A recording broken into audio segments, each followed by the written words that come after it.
Bonjour à vous, je suis ravie de vous retrouver aujourd'hui pour ce 11e épisode de mon podcast créatif. Je suis Cécile alias Cécile Prums sur les différents réseaux sociaux et plus sur Instagram et YouTube. Alors je voulais d'abord commencer par vous remercier pour tous vos commentaires sur la précédente vidéo. J'ai vraiment été surprise de l'engouement qu'il y a eu pour mon CAP, pour ce que j'ai pu vous dire et vous apprendre pour certaines et pour tous vos encouragements surtout. Merci à vous, merci beaucoup. Alors aujourd'hui, on est donc sur le 11e épisode. Ce sera consacré pour le mois de octobre, pardon, sur le mois d'octobre, donc du livre Passez votre CAP couture avec Artésane et Christine Charles. Alors je vais commencer par la couture loisir, donc elle sera très courte. J'ai fait une vidéo couture loisir la semaine dernière parce que ce sont des cadeaux que j'ai faits et que j'ai déjà offert, donc je ne les ai plus avec moi, donc j'avais tourné il y a 8 jours maintenant cette petite vidéo que je vais vous mettre, et ensuite on passe donc à la partie CAP, donc celle qui va être, je pense, assez longue aujourd'hui, parce que j'ai quand même pas mal de choses à vous dire et à vous montrer. Donc commencement par la couture loisir, à tout de suite.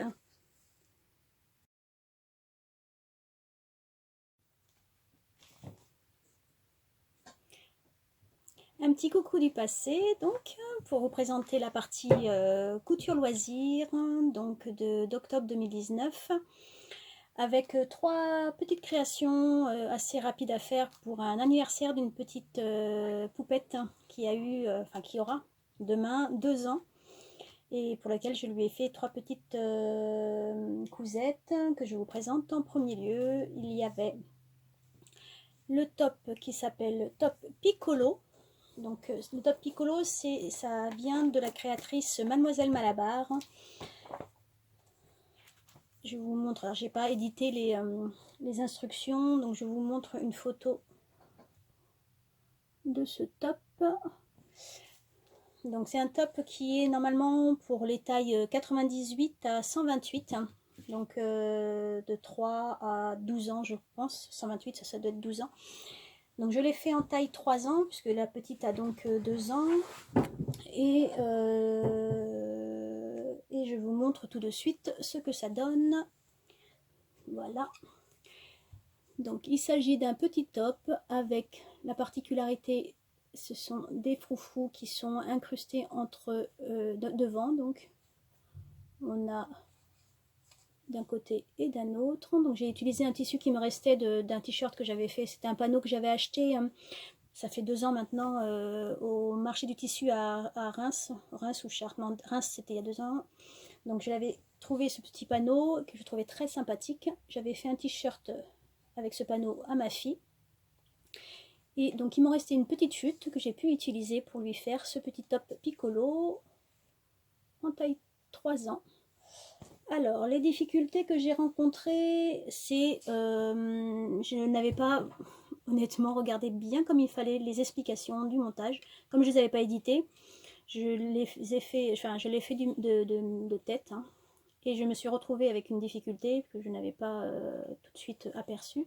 J'ai cousu les épaules dos avec l'épaule devant et en même temps avec le petit froufrou qui allait avec. Sauf que quand j'ai voulu monter mes manches, et ben, il y a une distance qui était différente et que du coup ça n'allait plus du tout. Donc j'ai dû tout défaire pour pouvoir assembler donc les épaules avec les épaules, ne pas assembler les petits oh, comment ça s'appelle ça, les petits je ne sais plus, les froufrous on va dire encore. Et ensuite j'ai pu assembler les bras et ça m'a permis après de coudre le froufrou sur la manche. Prime abord, j'aurais pas pensé à faire ça comme ça, parce que du coup au début c'était lâche, quoi. C'est-à-dire qu'il n'y avait pas de couture qui était prévue entre le froufrou et la manche. Donc j'ai préféré moi faire un petit, bon c'est pas super super esthétique je trouve, mais j'ai préféré faire une couture parce que sinon ça bougeait beaucoup trop, c'était pas très sympathique d'avoir en fait les petites froufrous qui se baladaient pas forcément comme il fallait. Donc j'ai fait un petit rouloté sur chacune des bandes, ce qui rendait le résultat je pense plutôt sympathique. J'aime beaucoup le résultat.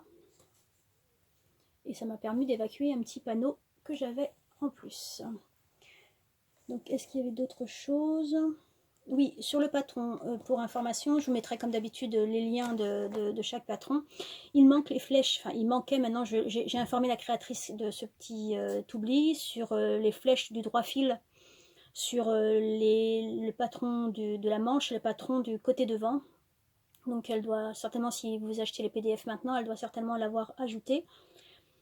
Et puis donc mon erreur d'assemblage, ça je l'ai dit, mon erreur d'assemblage par rapport au petit froufrou. Bon, sinon c'est vraiment tout à la surjeteuse, c'est vraiment une couture assez simple et rapide et c'est ce qui m'a permis de les faire ce mois-ci parce que du coup, peu de temps, sinon si ça avait été plus long, j'aurais eu pas assez de temps pour le faire. Donc ça c'était la première cousette. Et la deuxième cousette, enfin j'en ai fait deux modèles qui sont issus du patron Le Sweet Miss Granite de Maison Fauve. Alors c'était à l'époque Dessine-moi un patron, c'est Maison Fauve aujourd'hui. Donc pareil, je vous mettrai le petit lien. J'ai déjà fait ce patron pour ma fille, donc en taille à l'époque c'était taille 12 ans, 10 ou 12 ans. Là, alors c'est un patron qui va de la taille 4 ans à la taille 12 ans. J'ai réduit le patron pour l'avoir en taille 3 ans, puisque la petite a 2 ans, donc enfin, elle vient d'avoir 2 ans, donc je lui ai fait en taille 3 ans parce que sinon pour qu'elle puisse le mettre cet hiver. J'aime beaucoup ce modèle parce que je m'en suis fait même moi-même trois modèles pour le Sweet, pas Miss Granite mais Granite, qui est aussi un modèle pour femmes. J'aime particulièrement le modèle en fait parce qu'il y a des manches bouffantes et c'était à l'époque, maintenant on en voit plus maintenant aujourd'hui, mais c'était à l'époque un modèle avec manches bouffantes qui ne se faisait pas beaucoup et j'avoue que c'est un modèle que j'aime beaucoup. Donc j'ai voulu le faire, j'en lui en ai fait deux versions. La première avec pareil des restes de tissu que j'aime bien évacuer mes stocks, donc ça me permet de le faire. Donc avec ça, ce petit modèle là avec un tissu que j'avais fait un pull à ma fille également. Donc là on a des petites manches, la particularité c'est bien les manches bouffantes, donc des petits plis qui permettent de faire bouffer la petite manche, ça je trouve ça très joli. Normalement donc c'est un col un col je vais y arriver, un col en bord-côte. Et comme je ne trouvais que le bord-côte noir, que j'avais que du noir pour cette couleur, n'allait pas forcément avec, j'avais envie qu'il soit un pull uni, je l'ai fait du même tissu, sauf que je crains, donc j'essaierai demain, puisqu'il va être offert demain, je crains que la tête, pour du 2 ans, passe difficilement. Donc si c'est le cas, je ramènerai le pull, je lui referai en bord-côte noir, même si ça fera pas forcément plus joli. Je préfère quand c'est couleur unie, mais bon. Donc ça c'est le premier modèle. Donc pareil, très rapide à faire, hein, tout en surjeteuse. Et j'ai fait les ourlets avec la recouvreuse, ce qui permet d'avoir un petit rendu beaucoup plus sympathique et rapide. Donc ça c'est le premier. Et le deuxième, donc là j'ai mis par contre, comme j'avais un doute sur le tour de tête, j'ai préféré faire en bord-côte. Le deuxième avec un petit doudou pareil, du tissu Minky en dessous, un petit doudou et des petits émoticônes sympathiques. Cette fois-ci du bord-côte, donc là j'espère que cette fois-ci ça sera bien, mais là à l'inverse je crois que cette fois il est un peu trop large, on verra. Et pareil des petites manches bouffantes qui font toute son originalité. Donc ces petites cousettes, ce sont 3 réalisations très rapides pour un anniversaire, donc les cousettes de ce mois-ci. C'était tout pour aujourd'hui pour la couture loisir. Donc je vous renvoie vers le futur et je vous dis à tout de suite.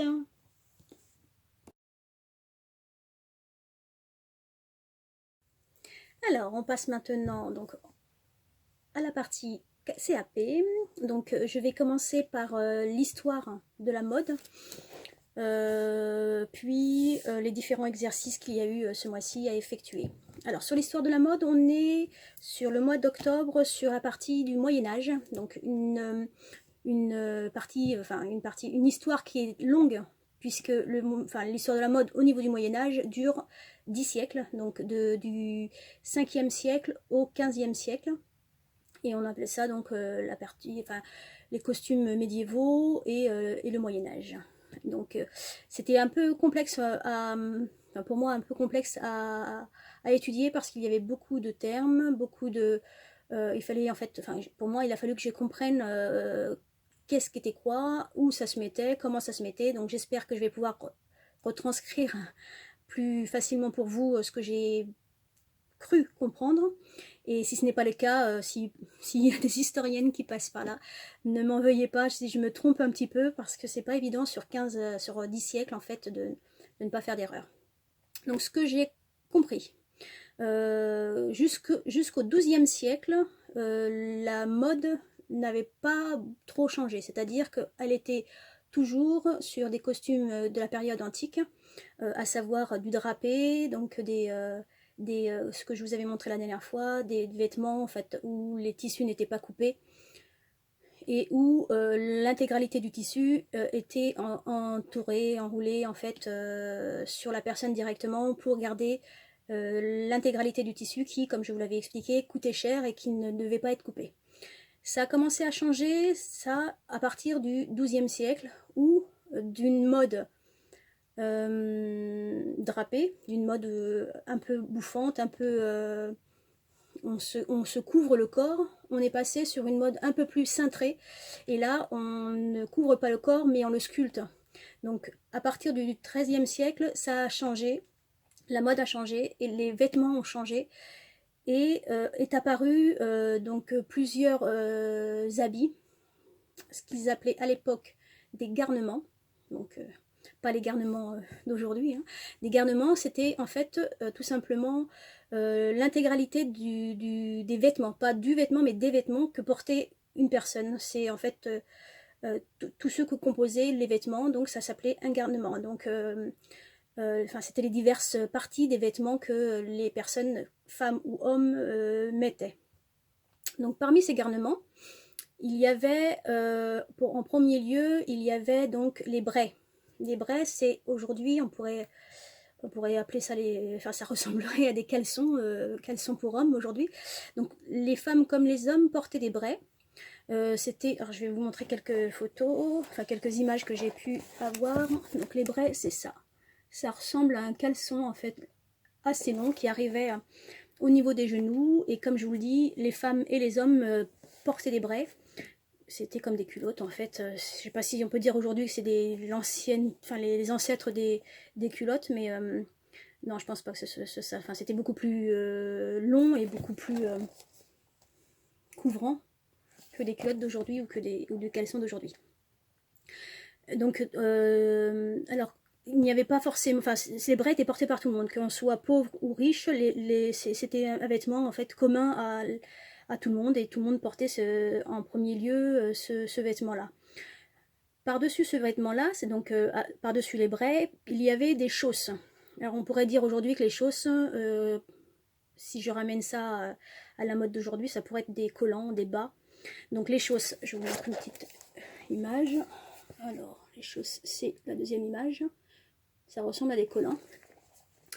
Pareil, porté également par les deux sexes, hein. Il n'y avait pas de différence de sexe pour cela, donc ça couvrait les jambes. Donc au lieu d'avoir un pantalon, en fait ils avaient une braie puis des chausses. Et ce que j'ai appris qui est assez marrante, c'est que ces chausses étaient en fait maintenues par ce qu'on appelait à l'époque, et c'est resté en fait aujourd'hui, par des jarretières. Donc les jarretières qu'on connaît, telles qu'on les connaît aujourd'hui pour ce qui est des mariages, en fait à l'époque ces bouts de ficelle en fait élastiques, je sais pas comment elles étaient construites à l'époque, j'ai pas regardé, et en fait maintenaient les chausses pour qu'elles ne tombent pas, tout simplement. Et il y a aussi une petite anecdote sur ce qui est des braies. c'est tout simplement le mot qu'on connaît aujourd'hui qui est débraillé plutôt. Oui, c'est plutôt débraillé. Quand on dit t'es complètement débraillé, en fait, ça vient de ce mot-là. Ça vient tout simplement quand quelqu'un perdait son brai sur ses pieds, on disait tu es débraillé. Et du coup, c'est assez marrant de savoir que des mots qui viennent des mots, parce que les brais aujourd'hui, on n'en a plus, hein, que des mots qui viennent du Moyen-Âge perdurent encore aujourd'hui. Donc, ensuite, donc les brais, ensuite les chausses. Par-dessus, il y avait, alors je vais plutôt parler de la mode féminine, même si la mode masculine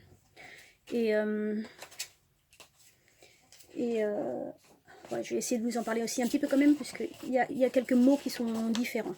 Mais je commence par la mode féminine. Donc, par-dessus donc les brais et les chausses, la femme portait ce qu'on appelait une cotte, ce qui est aujourd'hui l'équivalent d'une robe. Hein. Ça ressemble beaucoup à une robe, et je crois d'ailleurs que c'est l'ancêtre de la robe, même si elle avait un nom différent. Et alors là où j'ai un petit doute, c'est parce que j'ai vu également le mot blio, qui ressemble beaucoup à une robe, mais je pense que le blio était utilisé, enfin ce mot était utilisé, alors peut-être que je me trompe, hein, si c'est le cas, dites-le moi, ce mot-là était utilisé plus avant le XIIe siècle et a été transformé en cotte après le XIIIe siècle.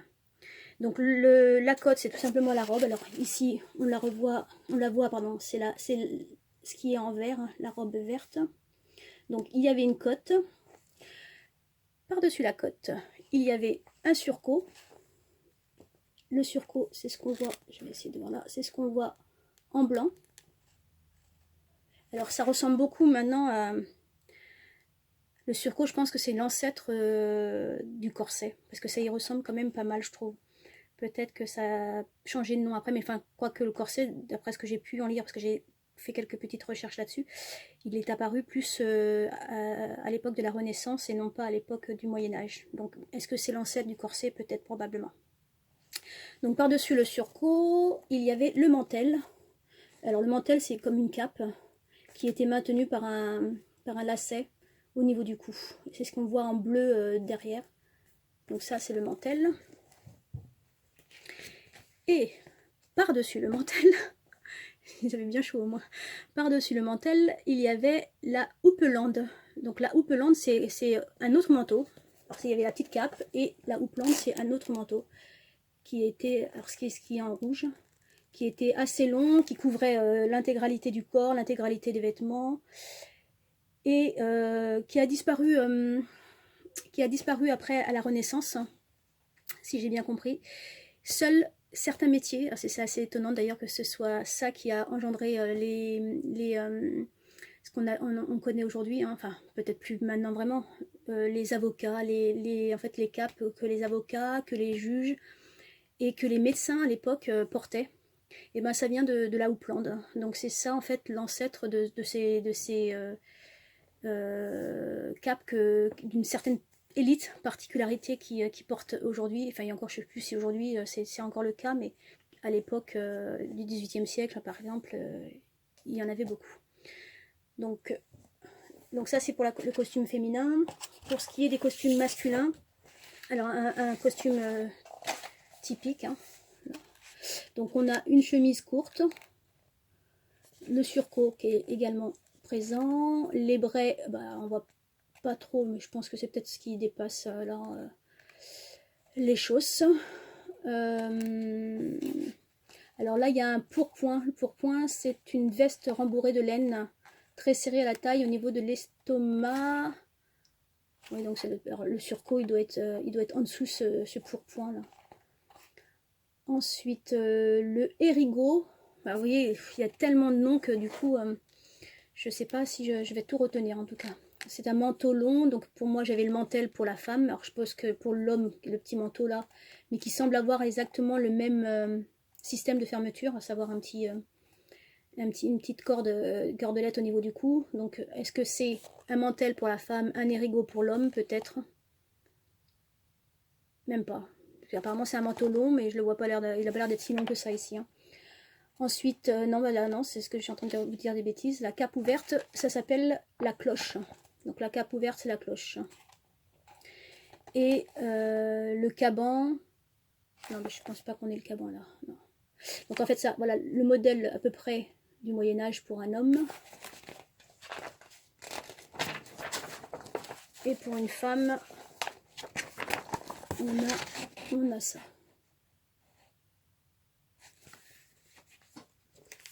Et donc ça n'a pas évolué, ça a été en fait de la fin du XIIe siècle jusqu'au XVe siècle, ça a été les mêmes dénominations, les mêmes types de vêtements, qui ont évolué un petit peu, mais beaucoup plus à partir du XVe siècle, à la fin du Moyen-Âge et au début de la Renaissance. Mais ça, on en parlera la prochaine fois. Donc dans ce livre, il y avait également, enfin sur le mois d'octobre, il y avait, comme je vous l'avais dit la dernière fois pour Madeleine Vionnet, un couturier en fait qui était nommé sur la période. Alors pourquoi sur cette période-là? Je me suis posé la question, je l'aurais plutôt mis à la Renaissance moi, puisque d'après ce qu'il a fait, ça avait plus un lien avec la création du corset au niveau de la Renaissance, mais est-ce que le surcot est l'ancêtre du corset? Peut-être que c'est aussi pour cette raison que Christine Charles a décidé de le mettre au Moyen-Âge et non pas à la Renaissance. Donc il s'agit de Paul Poiret, donc c'était un monsieur Paul Poiret, qui était très très connu à son époque. Alors honnêtement, je ne le connaissais pas du tout, hein, moi j'en avais jamais entendu parler. Il était très très connu à son époque, il a permis... donc il est né en 1879 et il est mort en 1944. Il a été couturier, donc et un grand couturier. Il a travaillé également pour Doucet, donc à la même, alors je sais pas si, enfin la même entreprise que Madeleine Vionnet, mais je ne sais pas si c'est la même période. Je ne sais pas s'ils se connaissaient. Ben, enfin vu les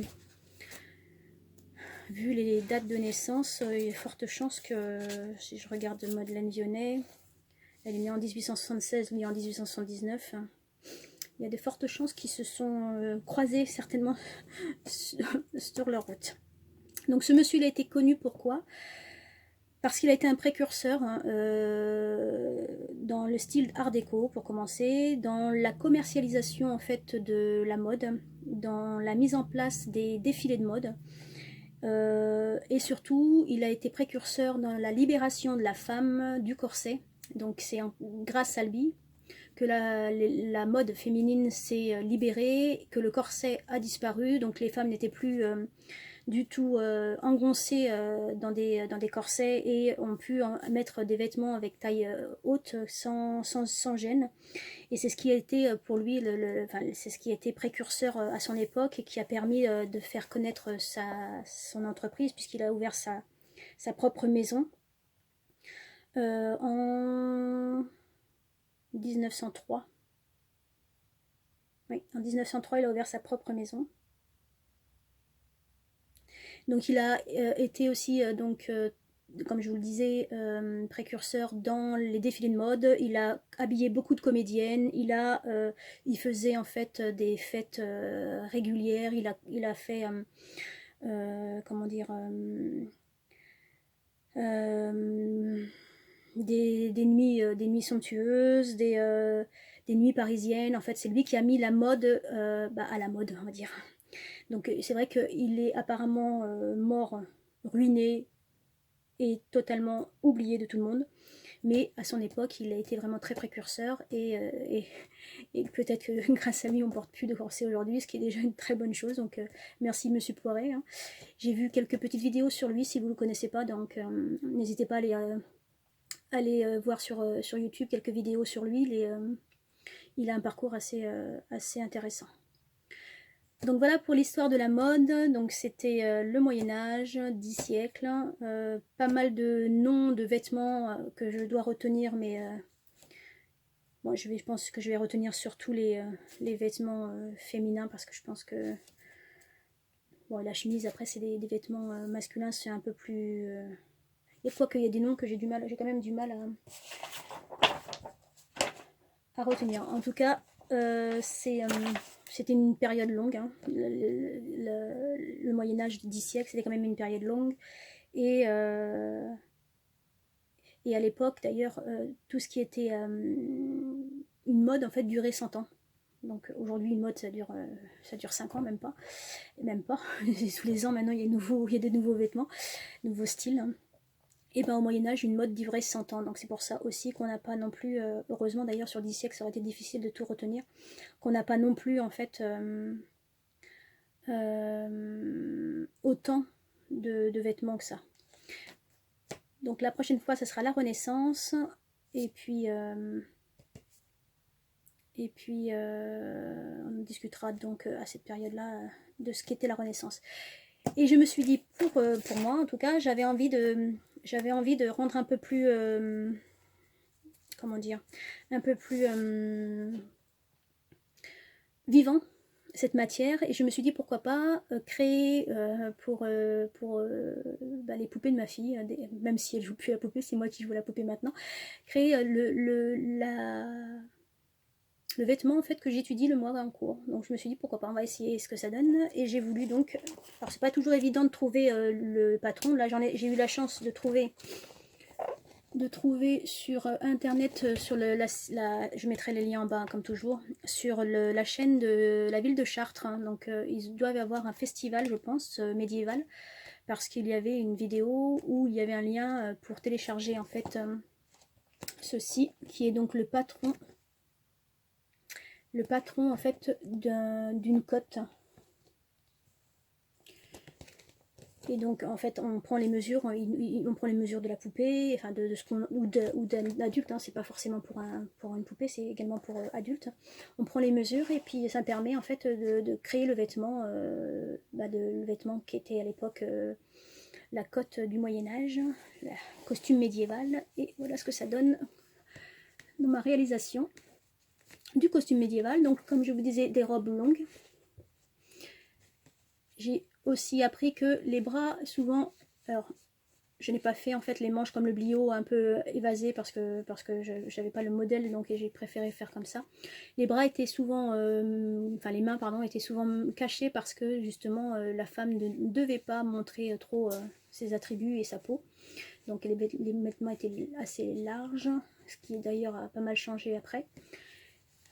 Et la particularité également de la cotte, alors je ne sais pas si toutes les cottes étaient comme ça, mais en tout cas pour celui-ci, c'était les godets.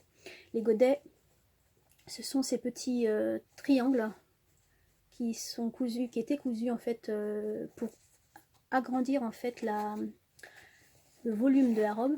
Je pense que ça devait faciliter aussi la marche des femmes, parce que ça doit pas être facile ça ne devait pas être facile, enfin, ça ne doit pas être facile de marcher avec des vêtements serrés.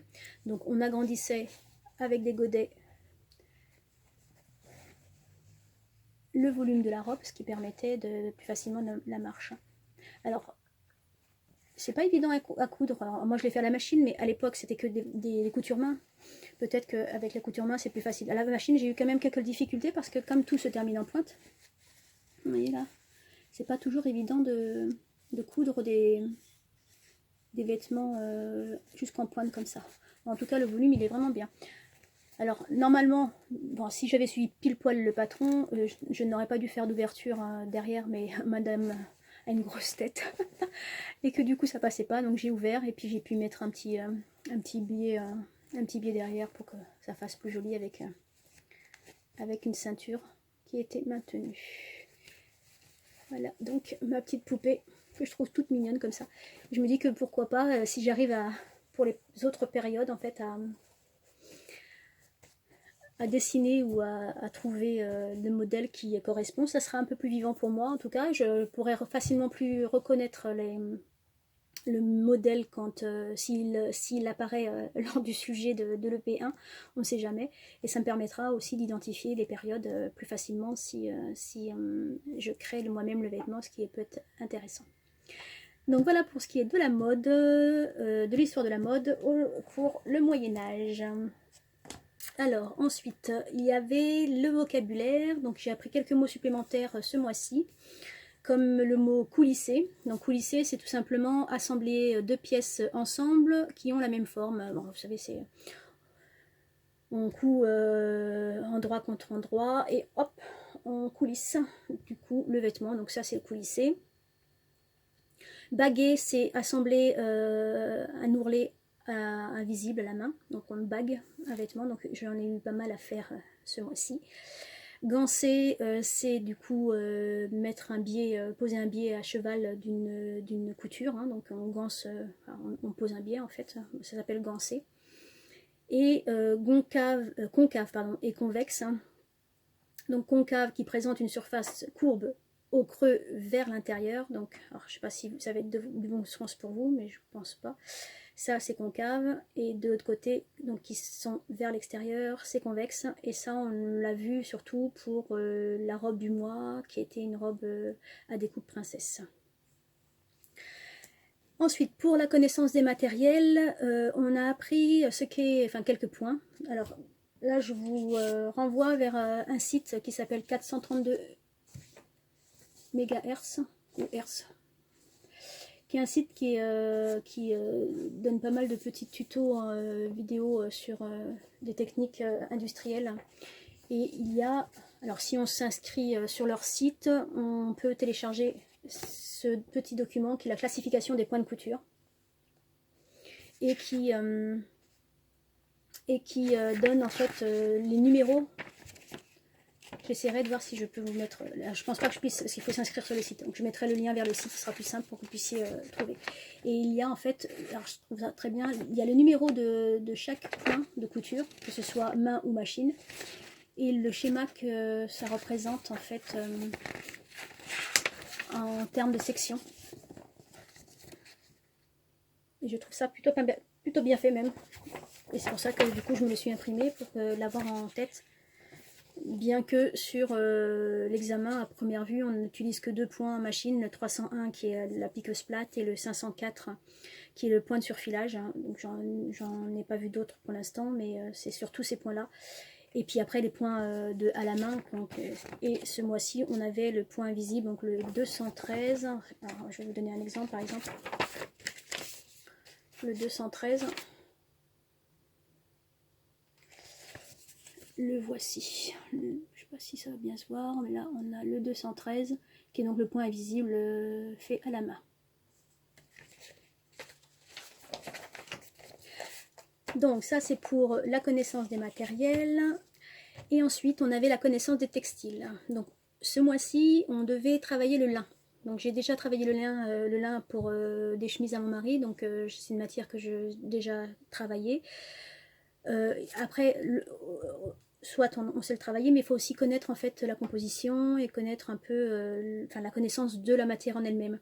Donc le lin c'est une armure toile, donc je vous avais montré la dernière fois les 3 armures existantes. Donc ça c'est une armure toile, ce qui veut dire que là...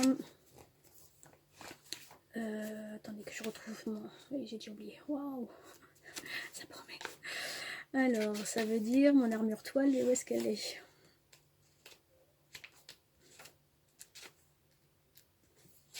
Voilà.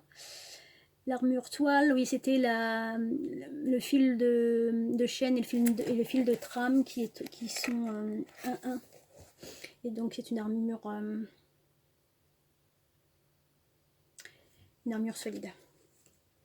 Donc, le lin, j'y reviens. À l'époque du Moyen-Âge, les vêtements étaient faits principalement en lin, parce qu'il y avait soit en fibres naturelles, enfin de toute façon il n'y avait que des fibres naturelles à l'époque, hein, le coton, le lin et le chanvre. Donc le lin était la matière la plus chère, hein, donc la plus coûteuse à travailler, parce qu'elle nécessite beaucoup de main d'œuvre pour la faire, et que du coup c'est pour ça que ça coûtait cher à sa production.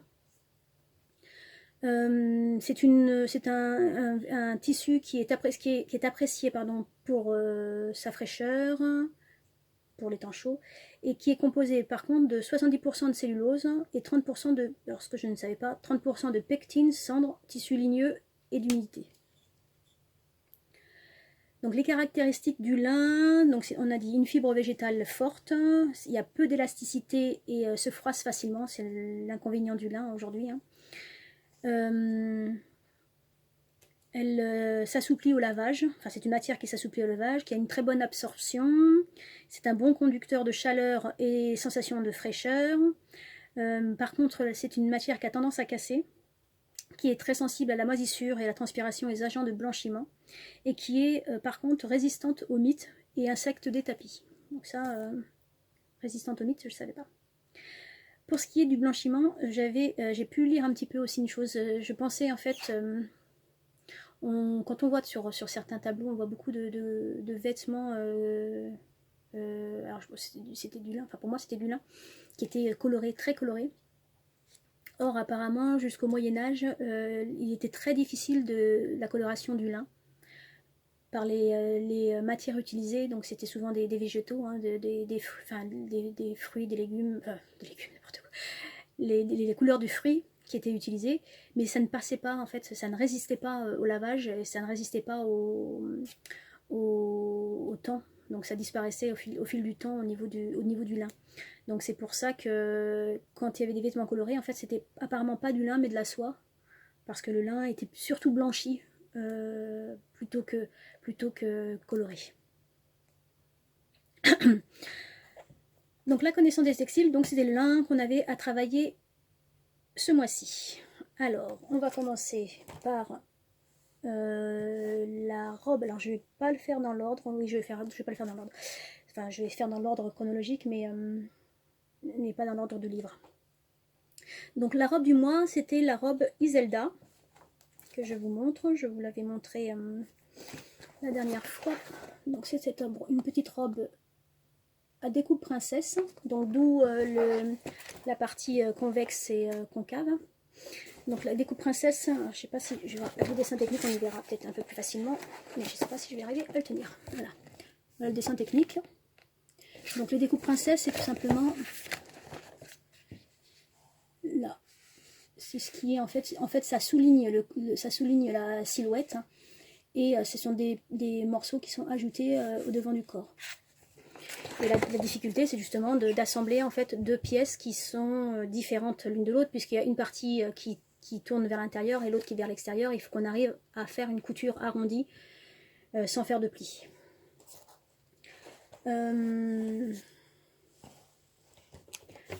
Donc moi j'ai fait ce modèle-là-ci avec du lin bleu marine, mais j'ai fait un modèle réduit parce que c'était une robe qui était très courte. Quoi qu'on aurait pu la rallonger, mais bon, j'avais pas envie de racheter du lin. Alors, le seul inconvénient par rapport à ce bouquin, mais de toute façon, à partir du moment où on fait un apprentissage, on fait une formation, c'est un coût. Et que les seules propositions faites dans ce livre sont des propositions de tissus qui viennent de chez Stragier. Alors, je ne connais pas Stragier en termes de tissus, parce que j'en ai jamais acheté, pour une raison simple, ils sont très chers. Enfin, je trouve qu'ils sont très chers. Mais bon, il y a d'autres... le lien qu'elle transmet, enfin les informations qu'elle transmet dans son livre permettent d'aller voir en fait les composantes le poids, les composantes du tissu proposé, et d'essayer de trouver un tissu similaire dans d'autres magasins. Donc moi j'ai fait le choix de faire ce modèle-là en modèle réduit parce que je n'avais pas envie de racheter du lin. Et j'ai fait alors ce petit modèle. Donc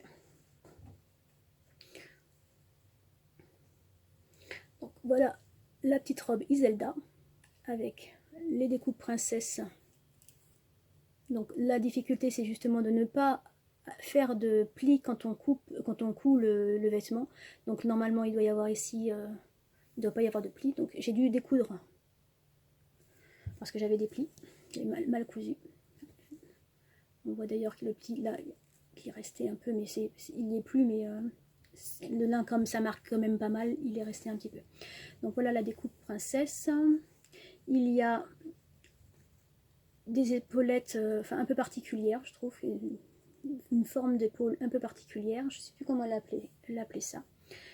Derrière il y a une accroche, donc c'est la première fois que j'avais d'ailleurs je crois que je ne l'ai pas assez rentré, normalement ça devrait être plus comme ça, on ne devrait pas trop le voir. Il y a une petite goutte, c'est la première goutte que je faisais également, et il y a des parmentures du coup tout le long. Alors j'ai eu des difficultés de compréhension par rapport à l'assemblage par des sections, encore une fois, hein. C'est pas du littéral, donc il faut arriver à comprendre ce qui est indiqué dans dans la gamme de montage. Et en fait, j'avais cousu, je me souviens plus, si, j'avais cousu l'intégralité de l'emmanchure. Non, c'est de ce côté-là. Bah, oui, j'ai oublié de vous dire qu'il y avait également une petite fermeture éclair invisible. Voilà, petite fermeture éclair invisible qui permet normalement d'enfiler la robe. Et j'ai eu des difficultés de compréhension sur le montage en fait de... Je sais pas pourquoi d'ailleurs, parce que ça se monte toujours pareil, hein, mais après c'est les sections en fait, c'est la manière dont c'est écrit, la manière dont c'est posé dans la gamme de montage, bah, parfois c'est dur à comprendre, alors que si on le faisait avec du texte, on comprendrait beaucoup plus facilement. Mais bon, c'est un apprentissage, hein, il faut qu'on y arrive. Donc voilà, pareil, donc découpe princesse devant, découpe princesse dos, donc ici, derrière et devant. Et le point 213, le fameux point invisible, donc il y a un ourlet invisible. Hein. Je ne sais pas si on va voir grand chose, un ourlet invisible tout le long. Et puis à l'intérieur, on est bien sûr, tout est surfilé.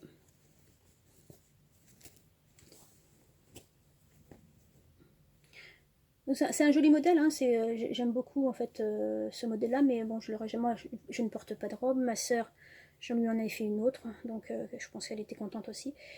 Et bah, je pense que j'aurais dû faire à la taille de mademoiselle, au moins elle aurait pu la mettre, mais bon c'est pas grave cette fois-ci, parce que je l'ai faite avant de faire la cotte médiévale, mais c'est pas grave.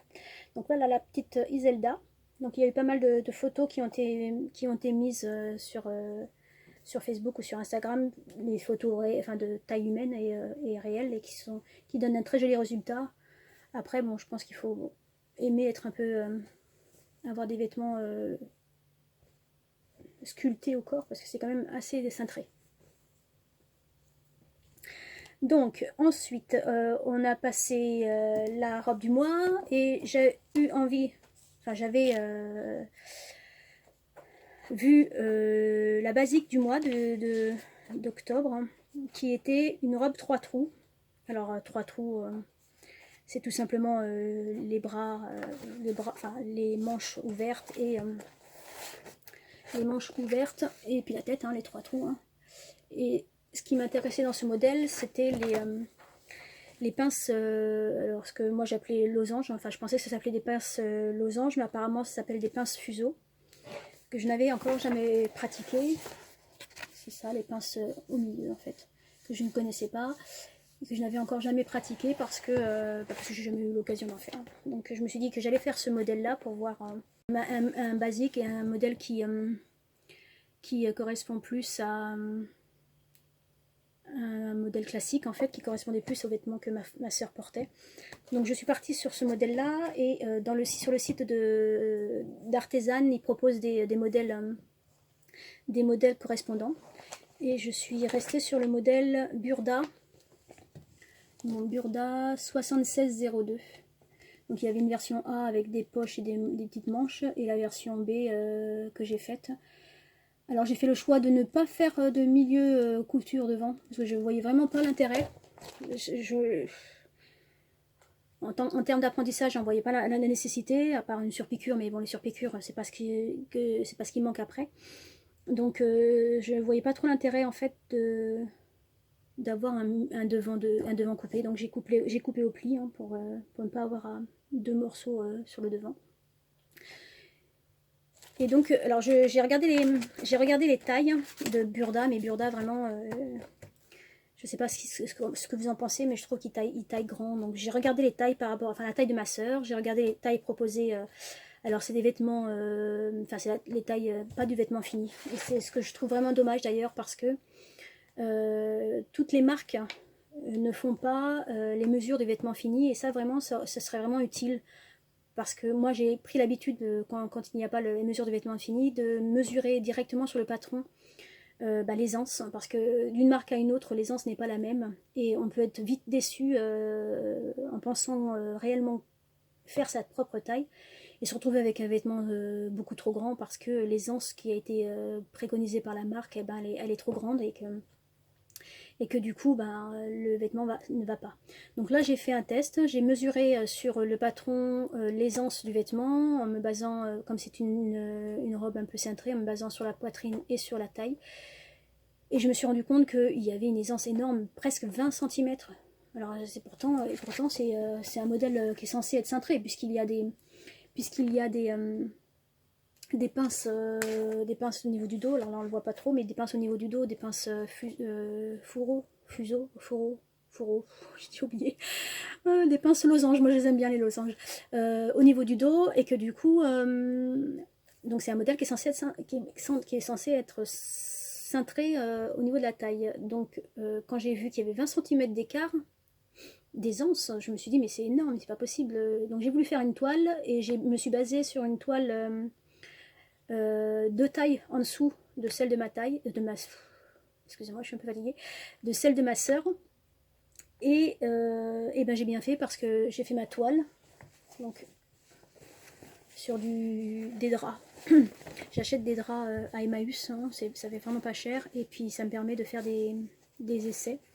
Donc j'ai fait une toile toute simple hein, avec les pinces poitrine. Alors au passage, bâtissez les pinces poitrine et les pinces losanges, je les appelle comme ça maintenant. J'ai bâti avant de les coudre, je les ai bâtis et franchement le résultat est top par rapport à des épingles. Il n'y a pas photo. On arrive à un résultat vraiment beaucoup plus joli quand on bâtit. Donc là j'ai fait la taille, j'ai fait la toile complète. Alors j'ai pas posé la fermeture éclair invisible derrière puisqu'il n'y avait aucune utilité. Hein. Et elle l'a essayé et en effet taille 36 ça lui allait parfaitement. Donc 36 au lieu de 40, je vois quand même qu'il y a enfin je sais pas, Burda, je ne sais pas comment ils calculent leur aisance, mais je trouve que c'est exagéré quoi. Si j'avais fait la taille 40 dans le vrai tissu, j'aurais été très déçue que la robe soit trop grande. Donc vraiment s'il y a qu'une préconisation à faire pour les marques, hein, mettez les mesures des vêtements finis, ça coûte rien pour vous et pour nous au moins on est sûr d'avoir un vêtement réellement à notre taille. C'est quand même beaucoup plus simple. Enfin, pour moi c'est quand même beaucoup plus simple que d'avoir à calculer soi-même l'aisance du vêtement. Donc alors je suis partie sur ce modèle ce mois-ci et voilà ce que ça donne en termes de résultats. J'aurais dû le mettre dans... Je reviens. Donc, voilà ce que ça donne en termes de vêtements finis. Alors, c'est bon, c'est assez... beaucoup de texture, donc on va pas voir grand-chose hein, en termes de... Oups, bon, vous avez vu la longueur. Au moins, vous voyez maintenant le bas. Le haut, pardon. Donc, en fait, vêtements 3 trous, c'est tout simplement les emmanchures courtes, hein, pas de manches. De côté, décidément. Une encolure tout simplement, les pinces poitrine qu'ils arrivent là mais on voit rien du tout en fait, le tissu ne prête pas, on n'y voit pas grand chose. Et puis la fermeture éclair invisible qui fait 60 cm celle-ci. Donc j'ai pas eu de difficulté particulière, comme je vous ai dit, j'ai bâti les pinces je vous l'ai dit. La seule chose c'est que comme souvent, ça m'arrive assez fréquemment et je sais pas pourquoi. Hein. Soit c'est moi qui sais pas monter une parmenture, soit les parmentures en fait quand elles sont courtes, hein, ce qui est le cas ici. Hein. Les parmentures elles sont fines, elles doivent faire on va dire 4 cm. Hein. Je sais pas si vous voyez grand chose, mais bon, j'aurais peut-être pas dû la mettre là, ça aurait été peut-être plus simple. Hein. Elles doivent faire à peu près 4 cm. Hein. Et ben elles ont toujours tendance à sortir. Hein. Et c'était pas forcément préconisé de faire une couture invisible. Donc, voilà, là, les petites parmentures, que ce soit d'emmanchure ou d'encolure. J'ai dû faire un point à main invisible parce que sinon bah, elles ressortent et c'est pas du tout saillant. Je sais pas pourquoi, chaque fois ça me fait ça sur les... Quand elles sont, quand les parmentures en fait sont fines, enfin sont pas épaisses, bah, ça fait toujours ça, c'est assez étonnant. Mais bon. Donc en taille 36, celle lui va parfaitement. J'essaierai de vous mettre une petite photo portée.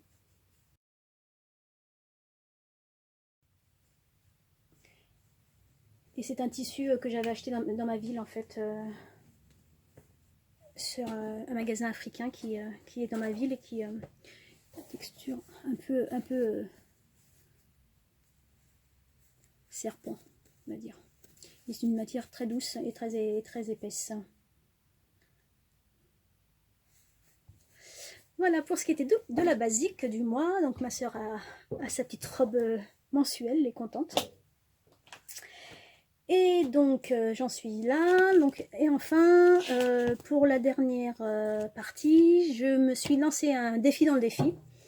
Et j'ai voulu tester, puisque j'étais en vacances cette semaine, donc j'ai voulu tester directement un examen pour voir ce que ça donnait, voir surtout chronométrer le temps que je prenais à faire de A à Z le vêtement qui était préconisé à l'examen en fait du CAP 2018. Donc, le CAP 2018. Je suis partie donc donc j'ai imprimé j'ai imprimé, on trouve ça sur internet, j'essaierai de vous mettre le lien si vous souhaitez le faire également.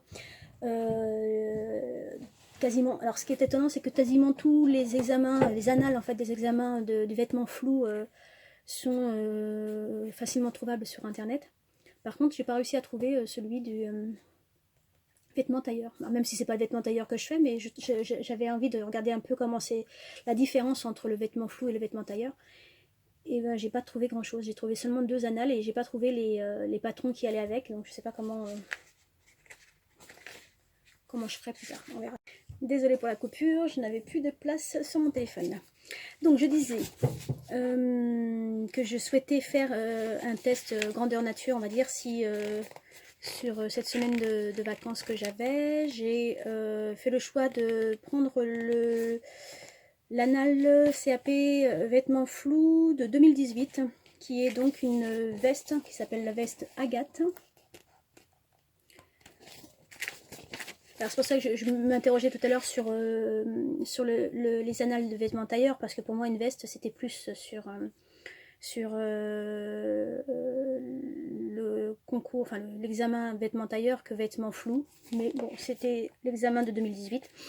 Donc elle a une particularité, enfin elle a des particularités cette veste, d'avoir des poches passepoilées, d'avoir des surpiqûres, on voit pas très bien comme ça, mais des surpiqûres partout, des fausses poches devant avec des rabats seulement. Alors dans le schéma technique on voit des boutons, mais sur l'examen il n'y a pas de bouton à monter ni de boutonnière, et un col froncé. Donc en fait j'ai pendant plusieurs jours, alors j'ai pas fait sur l'examen lui-même, fait comme je vous l'avais dit 16 heures, donc 2 jours 2 fois 8 heures, hein. Je n'ai pas fait sur 2 jours parce que je n'avais pas le temps matériel de le faire, donc j'ai en fait chronométré toutes les périodes où j'ai travaillé sur cette veste pour voir exactement le temps que cela me prenait à la créer dans son intégralité, que ce soit du découpage du patron, enfin dès le découpage du patron jusqu'à la création et les finitions du vêtement.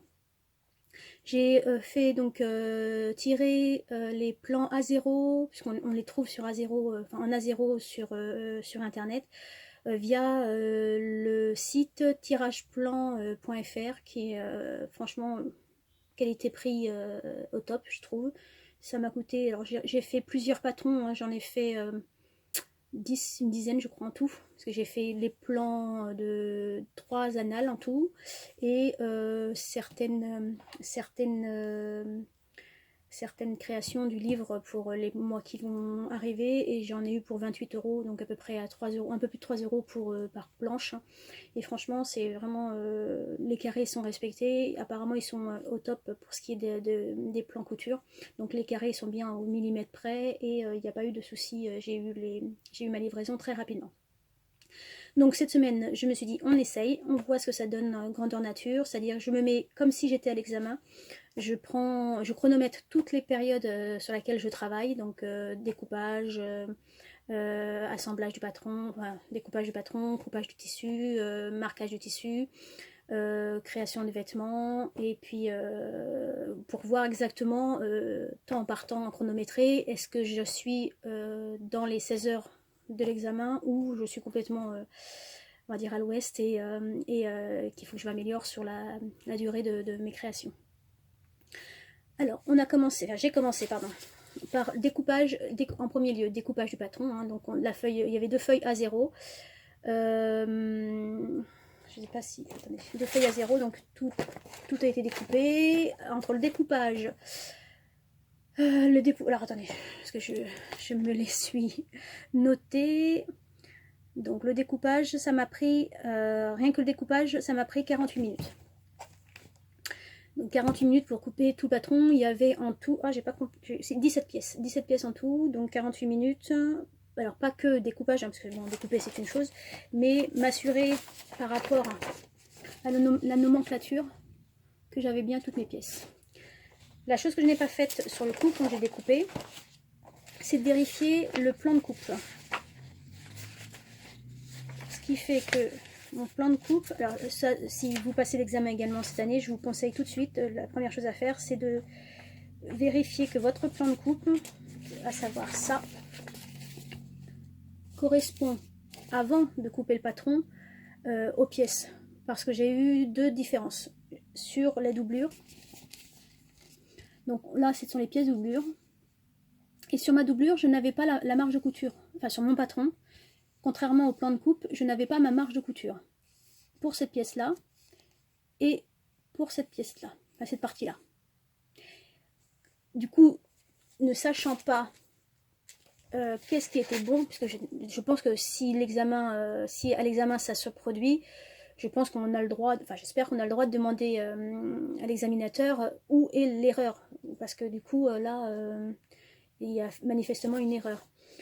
Donc ne sachant pas quelle était l'erreur, à savoir est-ce que c'était le plan de coupe qui avait la marge en trop, ou est-ce que c'était le patron où il manquait la marge, je me suis dit vaut mieux ajouter la marge dans le patron, et comme ça permettra en fait de si c'est pas le cas, de recouper la partie ou de ne pas avoir la marge de couture en moins à coudre. Donc je suis partie sur ce modèle-là. Et à la création, à la couture, je me suis rendu compte qu'en fait, c'était là où ça pêchait. Le plan de coupe n'était pas bon, il n'y avait pas les marges n'étaient pas nécessaires, et je vous expliquerai après pourquoi. Donc première chose à faire, c'est bien vérifier, avant de découper le patron, on regarde les pièces du plan de coupe, vérifier qu'on a toutes les marges sur le patron de la même manière, ce qui permet de ne pas avoir d'erreur dès le départ avant de couper le tissu. Donc ça m'a pris 48 minutes pour effectuer ce travail. Ensuite, la découpe des tissus. Donc la première chose que j'ai faite, et je m'en suis rendu compte après coup, c'est que j'ai placé mon tissu envers contre envers au lieu de le placer endroit contre endroit. Et puis ça m'a un peu porté préjudice après pour le marquage du tissu. Mais ça, j'étais tellement pressée d'y aller que du coup, je n'ai pas fait attention à ce point de détail qui est un point de détail important. On place toujours le tissu, on dosse, comme je vous l'avais dit la dernière fois, le tissu endroit contre endroit. Donc ensuite, la découpe du patron, découpe complète, ça m'a pris 1h50 pour tout couper, donc couper toutes les pièces et donc les 17 pièces avec la doublure. Donc, moi j'ai fait le choix, comme j'avais un tissu jean que j'avais acheté il y a quelques années et qui ne me plaisait pas forcément, comme j'étais une toile, hein, je me suis dit on va le faire. J'avais décidé de faire tout en jean et même la doublure, hein, sans que je pense au préalable que ça pouvait me poser des difficultés en termes d'épaisseur de couture. Après doublure jean et vêtements jean, c'était un peu complexe. Donc après, 1h50 pour tout couper le tissu. Alors j'ai coupé avec... vous vous souvenez, j'ai acheté une paire de ciseaux une paire de ciseaux Nogent. Sauf que elle me fait trop mal. Je n'arrive pas, c'est trop petit là. Et puis du coup, je pense que comme j'ai quelques petites difficultés, enfin j'ai un peu d'arthrose, on va dire, avoir directement en fait la ferraille à découper, ben, j'ai eu trop mal. Donc j'ai abandonné cette paire de ciseaux là. J'ai repris pour l'instant ma paire Ikea, puisqu'elle a quand même, elle, du plastique et c'est quand même plus agréable à couper. Et je me suis encore commandé une autre paire Fiskars. On va voir si celle-ci sera la bonne. Mais du coup, j'ai découpé tout au ciseau. Alors, comme je vous l'ai dit, hein, je ne suis pas adepte du ciseau. Moi, je préfère largement le cutter rotatif, hein, parce que du coup, justement, ça me fait pas mal du tout à la main quand je coupe avec le cutter. Mais là, je me suis astreinte à le faire au ciseau. Et je me suis rendu compte d'ailleurs que je coupais mieux, plus près, au millimètre près, quand je coupe du coup le ciseau. Alors, je sais pas comment vous le montrer. Là, ici, j'ai mon patron. Ici, j'ai mon tissu. Quand je coupe, en fait, de cette façon, c'est-à-dire que ma lame de droite touche le patron et pas l'inverse. Oui, et pas l'inverse. C'est-à-dire que je suis plus précise. Alors, je sais pas pourquoi, hein, peut-être chacun a sa méthode, mais je suis plus précise quand c'est la lame qui touche le patron que quand c'est l'inverse. C'est-à-dire que c'est ici oui, ça pourrait s'expliquer d'ailleurs, puisque la lame elle coupe. Bon, en tout cas, c'est comme ça que j'ai fait. C'est comme ça que j'ai coupé pendant 1h50 et c'est comme ça que j'ai eu très mal au dos et très mal aux mains après l'avoir fait parce que se concentrer et couper une matière assez épaisse quand même que le jean avec des ciseaux, c'est quand même pas top. Mais bon. Ensuite, donc après le découpage, il y avait le marquage. Donc le marquage, ça m'a pris le marquage du tissu. Alors vraiment, j'ai vu l'importance du marquage parce que grâce à ça, lors de l'assemblage, je me suis à plusieurs reprises trompée de sens en fait de vêtements. Et c'est grâce au marquage qu'il y avait, parce que la gamme de montage, elle est pas, elle est minimale quoi. Il n'y a vraiment pas d'informations. Et puis quand on te dit coudre les côtés, ben, tu te dis d'un côté, c'est quoi le côté? Il y a deux côtés, donc c'est lequel le côté? Donc s'il n'y avait pas eu les marquages, et c'est des marquages différents d'un côté et d'un autre par rapport aux pièces, et c'est là que je me suis rendu compte que le marquage était hyper important parce que ça m'a permis de voir en fait quels sont les côtés qui s'assemblaient ensemble entre eux et non pas de faire des erreurs d'assemblage lors de la couture. Donc le marquage, j'avais commencé à faire, j'ai voulu bien faire en faisant un marquage au bâti. Donc j'ai commencé à prendre mon fil et mon aiguille et à bâtir les points au marquage, enfin à chaque marquage au bâti, sauf que ça m'a pris un temps fou, parce que ne serait-ce que d'enfiler l'aiguille, le fil dans l'aiguille avec ma vue bionique, ça m'a pris un temps fou. Donc au bout de je crois que 20 minutes, j'ai abandonné parce que j'avais fait 2 marquages et c'était pas possible quoi, 2 ou 3 marquages et c'était pas possible. Donc j'ai repris après une craie colorée et j'ai été à la craie. Sur tous les marquages, j'ai été à la craie, c'était beaucoup plus rapide. Mais le tout, ça m'a quand même pris 42 minutes pour tout marquer. Donc, découpe du patronage, découpe du tissu, marquage, en tout, ça m'a pris 3h20. Donc, on va dire une bonne matinée parce que ça, c'est... j'avais le patron, enfin, c'est sans éventuellement les aléas qu'il peut y avoir à n'importe quel aléa problématique ou autre. Donc je pense que il faut vraiment tabler sur la matinée complète, c'est-à-dire la première matinée, les 4 premières heures en fait, sur ces 3 parties-là. Et puis oui, il peut y avoir éventuellement du bâti. Donc ces 3 parties-là, une matinée complète, je pense qu'il ne faut pas compter coudre tout de suite. Quoi. Il faut vraiment rester sur la matinée en sachant que à la matinée, il faut avoir fini ces 3 étapes-là parce que le reste prend beaucoup de temps. Beaucoup de temps. Donc ensuite, une fois que j'avais toutes mes pièces, je me suis mise à l'assemblage. Donc je l'ai fait en plusieurs jours, hein. Je ne l'ai pas fait en une fois, parce que j'avais 3h20, il me restait donc normalement 4, ça fait 40, il me restait 12h40 pour assembler et finir le vêtement. 12h40. pour une veste que je ne connais pas, une gamme de montage que je ne connais pas, je me suis dit, c'est... Allez, faut que j'y aille, et puis on verra bien. Justement, c'était mon test où j'en serai au bout des 12h40 de travail. Donc, ce que j'ai fait, première chose déjà, la première difficulté que j'ai rencontrée, c'est poche passe-poilée. Alors j'en ai déjà fait des poches passe-poilée parce que j'ai déjà fait le manteau Saint-Michel, donc avec des poches passe-poilée, sauf que c'était des poches passe-poilée avec 2 pièces. C'est-à-dire, j'ai mon tissu. Navré pour cette deuxième coupure, j'ai dû faire du vide cette fois-ci dans le téléphone. Bon, donc je disais, première difficulté, c'était la création de la poche passe-poilée. Donc je vous disais que j'avais déjà fait des poches passe-poilée, mais avec 2 pièces, donc 2 passe-poils. Et là, dans cette veste, c'était une poche passe-poilée avec une seule pièce. Donc du coup, pour moi déjà, j'ai perdu du temps à essayer de comprendre comment on montait une poche passe-poilée avec une seule pièce. C'était incompréhensible pour moi. J'ai du coup fait une pièce d'étude très rapidement. J'ai coupé en fait deux petites chutes rapidement sur mon tissu qui me restait. Et donc on n'a qu'une pièce. Donc ça c'est la poche passe-poilée et le fond de poche en même temps du coup, parce qu'en d'habitude on a la poche, enfin le passe-poil et le fond de poche et on assemble les deux. Ben là il fallait penser et comme j'en avais jamais fait, j'ai perdu du temps à essayer de comprendre comment on faisait cela pour arriver à avoir en fait la poche, enfin le passe-poil et la poche passe-poilée. Alors les poches sont toutes petites, hein, honnêtement. Là c'est une pièce d'étude, mais elles sont un tout petit peu plus grandes, mais pas beaucoup plus.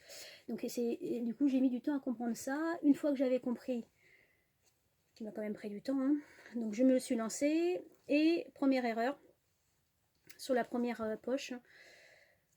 J'étais tellement contente en fait d'avoir compris comment il fallait le découper et assembler la pièce que j'ai pas du tout fait attention. Alors c'est pas celle-ci, mais je vous montrerai après.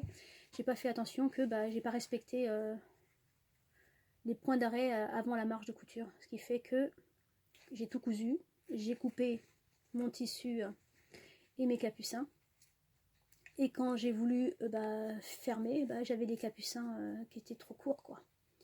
Parce que j'avais coupé du coup 1 cm et 1 cm, enfin j'avais cousu du coup 1 cm et 1 cm trop large par rapport à la marge de couture. Donc j'ai fait cette erreur là, donc première erreur déjà sur ma couture, ce qui n'est pas forcément top lors d'un examen. Ensuite, donc ça je vous dis beaucoup. Alors, dans ce patron, alors je vous montre un petit peu. Il y a en tout 69 sections, c'est-à-dire 69 parties. Donc ça, chaque section, alors une section c'est une ligne, hein. Enfin c'est un schéma et une ligne. Hein. Donc on a à quoi ça correspond. Donc là c'est préformer le passe-poil. Comment ça doit être? Alors comme je vous avais dit la dernière fois, ça doit être un format, il faut avoir une vision 3D. Alors je vais essayer de voir si... Mais non, je vais pas pouvoir. Il faut avoir une vision 3D pour arriver à comprendre un schéma d'une coupe. Là c'est en fait le tissu de passe-poil, c'est... Là on va dire que c'est mon passe-poil. Préformer le passe-poil, c'est-à-dire... Mais bon là il est cousu, c'est un peu embêtant, mais bon. Là c'est mon tissu et je préforme, je fais mes 2 cm et demi de passe-poil. Et du coup cette coupe là, je vais y arriver. On va faire endroit contre endroit, parce que c'est endroit contre endroit, voilà. Les 2 cm et demi de passe-poil. Et ce schéma là, c'est le premier que vous voyez, celui-ci. Et donc chaque schéma, chaque section correspond à une étape du patron. Il y en a en tout 69.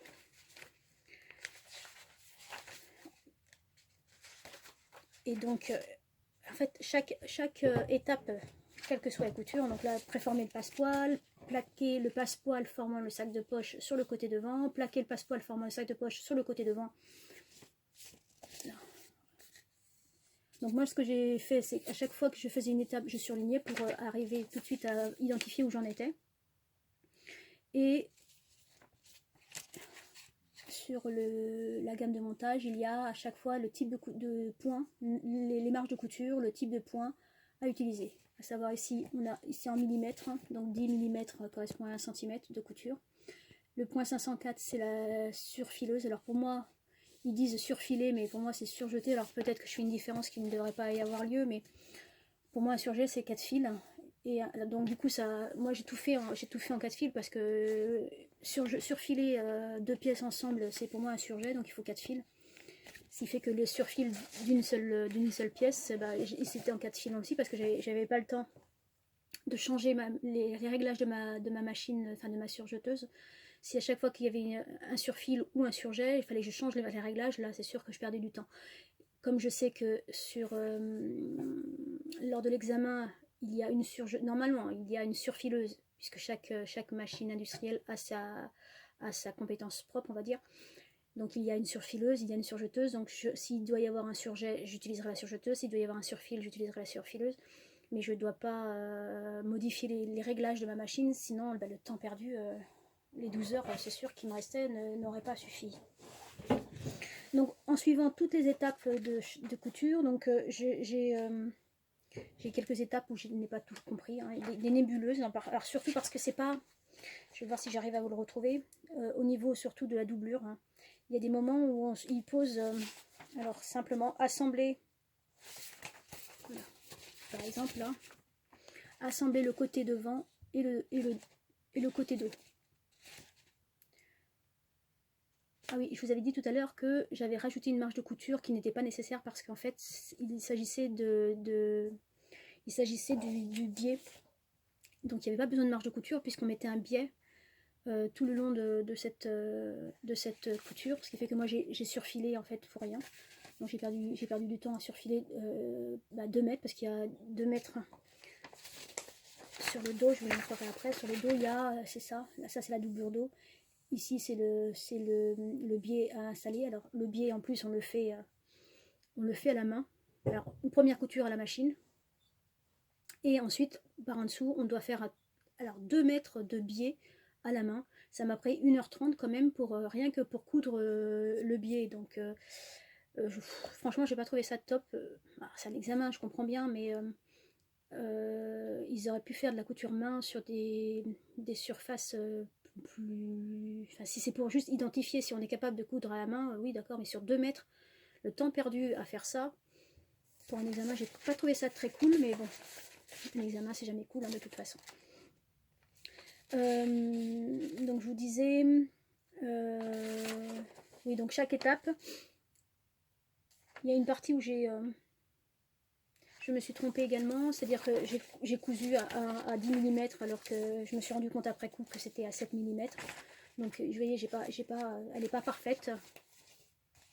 Il m'a donc fallu pour la faire complètement, j'ai mis 12 heures et 3 minutes. C'est la nana qui est complètement dingo des timings. En fait, c'est ce qui m'inquiète le plus, hein, c'est le temps.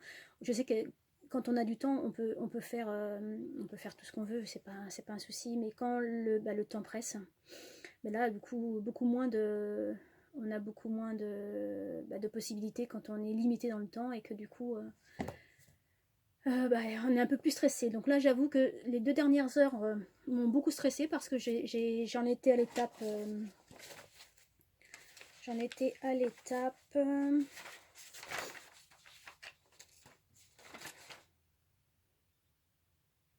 57 sur 69. Il me restait le montage des manches et les finitions. Et je me dis 2 heures pour monter des manches. Alors, c'est des manches en 2 parties. Alors là aussi, j'ai eu du mal avec les manches parce que ils disent pour les manches assembler le dessus et le dessous de manche. Sauf que du coup, on a 2 pièces. Donc, on va dire 4 tranches à assembler ensemble. Qu'est-ce qui est le dessus et qu'est-ce qui est le dessous de manche. Donc il faut après bien regarder le schéma. Et c'est ce qui m'a permis en fait d'identifier qu'est-ce qui était le dessus. Parce qu'il y a le dessus qui est surpiqué, mais pas le dessous. Du coup, il ne faut pas se tromper. Il ne faut pas se tromper de dessus, il ne faut pas se tromper de dessous, quoi. Et c'est le schéma qui m'a permis en fait de voir que ce qui était surpiqué, c'était ce qui est derrière. Ce qui était ça derrière, et donc c'était plus facile après. En fait, chaque étape, il faut bien lire avant même de commencer. Il faut lire tout ce qui concerne chaque montage, parce que il y a des moments où je me posais des questions, je me dis non mais c'est pas comme ça qu'on doit faire. En fait, il y a un truc qui est bizarre, comme pour la fin, pour la couture en fait de l'ourlet. J'avais un doute. Je voulais coudre en fait mon ourlet sur ma doublure. Je me suis dit l'ourlet va cacher la doublure, c'est logique. Donc je commence à épingler ma couture de cette façon. Et en lisant la fin, parce que je n'avais pas été jusqu'au bout de l'étape, c'est en lisant la fin que je vois maintenir par un point d'arrêt le côté de la doublure sur le côté de la veste. Maintenir par un point d'arrêt le côté de la doublure sur le côté de la veste. Alors je me dis, mais si je l'ai cousu, il n'y a plus besoin de le maintenir. Est-ce que ça veut dire que du coup, ce n'est pas à coudre avec l'ourlet, mais que c'est à coudre après, une fois que l'ourlet est cousu? Donc c'est pour ça que je me dis, il faut vraiment lire toutes les étapes avant même d'entamer la partie à travailler, parce qu'il y a en fait dans des points de détail, un peu l'impression comme ça que c'est important, et en fait chaque point de détail donne la manière dont ça doit être cousu, et que si on oublie, si on va trop vite, là si j'avais été trop vite, j'aurais cousu en fait ma doublure et mon ourlet ensemble, et du coup ça n'aurait pas pu, ça n'aurait pas été la manière de montage préconisée pour cette veste. Et enfin oui, je vous ai dit que les repères c'était important, l'ajout de l'émarge je vous l'ai dit, le biais je vous l'ai dit.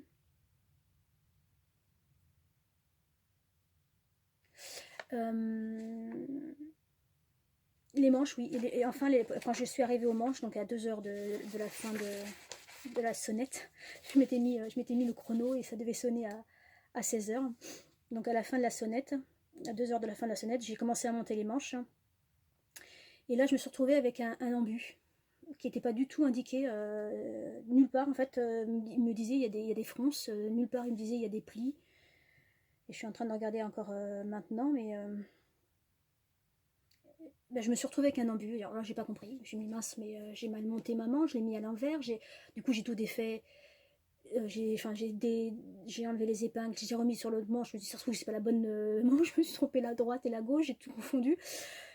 Et non, quel que soit le côté, j'avais un bout de tissu en trop, quoi. Donc je me suis dit, j'ai pas le choix, hein, je vais faire un pli, hein. J'ai pas trop le choix, parce que il n'y a pas d'étape pour faire des fronces. Donc il me reste à faire un pli. Moi, il faut bien que je le résorbe, cet embut, hein. Donc du coup, j'ai fait un pli. Donc je me retrouve avec deux plis plats en haut des épaules. Alors pour celles qui éventuellement auraient fait cette veste, dites-moi si c'était normal qu'il y ait des plis, dites-moi où je me suis, ou non, ou alors j'ai mal découpé les patrons, mais ça je pense pas, parce que c'était vraiment le patron lui-même.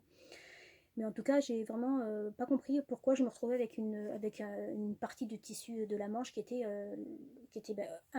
imposante par rapport au reste. Et puis il n'y a pas en fait du tout il ne parle pas de pli dans le gamme de montage, il ne parle pas de fronce pour la manche, donc et même le dessin technique, hein, alors on voit pas en haut, mais là on n'a pas l'impression, on a l'impression que c'est pile poil le contour de la manche, hein, de la manchure, donc là j'avoue je sais pas si je me suis trompée, je sais pas. Donc en tout cas ça m'a pris en tout pour monter et finir la veste 12h03. Je sais, la toquée du chrono, 12h03, ce qui fait qu'en tout j'ai mis concrètement pour faire cette veste, mais alors ça c'est bien évidemment, en tout j'ai mis 15h25 pour faire une veste complète sur 16 heures. Donc on va dire qu'il restait 35 minutes, sauf que là c'est en connaissant mes machines. Donc la piqueuse plate, je ne la connais pas encore, mais j'espère pouvoir dans les mois prochains pouvoir m'entraîner sur une piqueuse plate. Donc je ne connais pas la machine. Je ne sais pas si dans les 16 heures on doit avoir rempli la fiche, alors je ne sais plus comment ils appellent ça, fiche d'évaluation je crois. Si c'est le gong 16 heures et après on remplit la fiche d'évaluation, c'est les critères de qualité, oui c'est ça. Ou si c'est, et puis l'étiquette l'étiquette d'anonymat, ou si c'est inclus dans les 16 heures. C'est-à-dire qu'aux 16 heures, tout est fini, on a mis l'étiquette, on a fait son évaluation propre et puis on a accroché ça aux vêtements. Ça, je ne sais pas. Donc, si éventuellement vous connaissez la réponse, si ça comprend ces étapes-là aussi, je me dis que 35 minutes, et puis 35 minutes quand je ne connais pas la machine, c'est vraiment très très très juste. Mais là, j'avoue que cette veste, il y avait plein de petits détails, on ne croit pas comme ça, mais plein de petits détails auxquels, ne serait-ce que les fronces, là, le haut des fronces, enfin, du col. Alors moi, mon tissu, bien évidemment, du jean, froncé du jean. Alors normalement, c'était le tissu qui était préconisé, c'était du lin.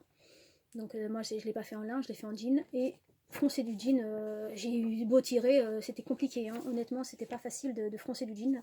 C'était pas forcément le bon tissu pour faire cela, mais c'est tout ce que j'avais. Et puis c'est tout ce que, et puis j'avais envie d'utiliser ce tissu-là pour déstocker, comme je vous l'ai dit. Hein. Moi, je déstocke en ce moment. Donc voilà, donc ça m'a pris en tout, alors 15h25, comme je vous l'ai dit. Je suis dans le timing, on va dire que c'est bon, mais c'est très juste. Mais je tire mon chapeau à celles qui l'ont vraiment fait et qui ont réussi à tout faire en temps et en heure avec une machine industrielle, parce qu'elle était quand même hard cette veste. Hein. Et je vous montre les résultats quand même. Alors, on va essayer de monter un peu pour que vous la voyez mieux.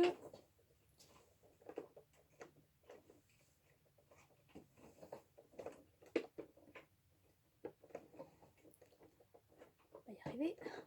S'il veut bien, hop.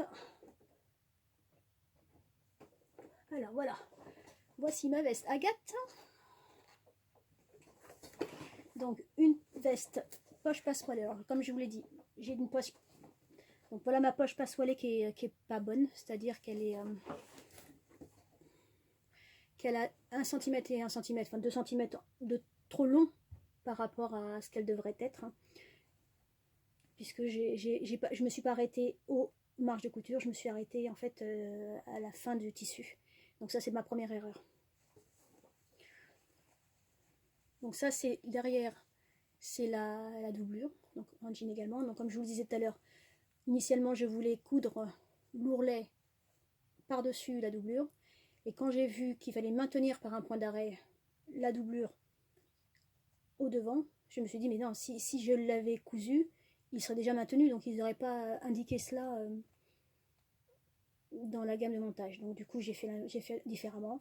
Je ne sais pas si c'est bon, mais en tout cas j'ai fait différemment. Mais c'est aussi logique parce que du coup à un moment ils disent aussi de maintenir par un point d'arrêt la doublure à la poche. Si j'avais cousu là, je n'aurais plus eu accès en fait à cette partie-là et je pense que ça aurait été compliqué. Donc je pense que c'est la manière qu'il fallait le faire, mais j'ai quand même un petit doute. Donc la première poche qui a été ratée. Oh, décidément. Bon, allez, ce sera plus simple de faire comme ça. On va y arriver. La première poche ratée. La deuxième, par contre, elle est bien faite. Donc elle mesure bien les centimètres qu'elle devait faire. Donc comme je vous disais, alors on voit pas grand chose là, mais elle est toute petite la poche. Hein. Même moi qui ai des petites mains, je rentre même pas dedans. Donc je pense que c'est le passe-poil à une pièce, c'est surtout pour faire des économies de tissu à mon avis. Ensuite, la fausse poche, donc c'est juste un rabat. Hein. Les fausses poches devant. Alors comme je vous disais, beaucoup de surpiqûres. Donc surpiqûres quasiment sur toutes les coutures, hein, que ce soit devant, dos et même le col. Donc ça, mine de rien, c'est des petites étapes qui prennent du temps. Donc il y avait ensuite, alors voilà comment ça se présente derrière. Donc c'est là où j'ai un peu eu de mal à comprendre parce que du coup, comment ça assemblait la doublure, c'est pas aussi évident. Je vais essayer de vous montrer comme ça. Voilà. Donc vous voyez, ces deux pièces. Alors c'est très bien pensé, mais en plus je trouve ça super joli. Je me dis que sur un vêtement en fait, sur un pull, derrière un pull, alors un pull avec un... Voilà, je suis pas dans mon délire, mais je trouve que la finition comme ça, elle est super sympa. Avec un double comme ça. Et en fait, c'est ça que j'ai, cette partie-là, j'ai surjeté alors que je n'avais pas besoin puisque c'était la partie qui était en fait qui était mis avec le biais. Donc, et vous voyez, il y a quand même le biais et c'est ça qu'il faut coudre à la main. Toc, toc, toc. Une partie là, jusque là. Et pareil, la deuxième. Et bien rien que ça m'a pris 1h30 quand même. Hein. Donc c'est pour ça que je me dis 1h30 de couture, couture main. S'il y en a à l'épreuve réelle, je pense que c'est la couture main qui va me prendre le plus de temps. Et puis le petit col là, donc qui est froncé. Alors ça n'a pas été une évidence hein, de froncer du. Je suis pas sûre d'avoir bien les fronces un peu partout pareil, mais froncer du jean, c'est pas top. Hein. Et les manches, comme je vous le disais, elles sont donc en deux parties. Un dessous de manche et un dessus de manche. Avec un ourlet simple. Un ourlet rentré d'abord. Et ce qui m'a étonné, c'est ça. Donc des deux côtés, j'ai dû faire un pli. J'ai dû faire un pli parce que j'avais une partie en trop quoi.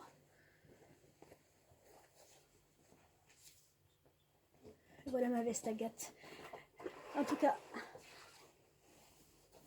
comme je disais sur Instagram, la cerise sur les gâteaux, c'est qu'elle me va. J'en revenais pas. Alors le modèle est en taille 40, hein, mais bon, je me suis dit, on sait jamais. Mais j'ai essayé, elle me va, donc c'est parfait. Hein. J'aurai une petite veste d'été, même si j'ai une poche plus grande que l'autre, c'est pas grave.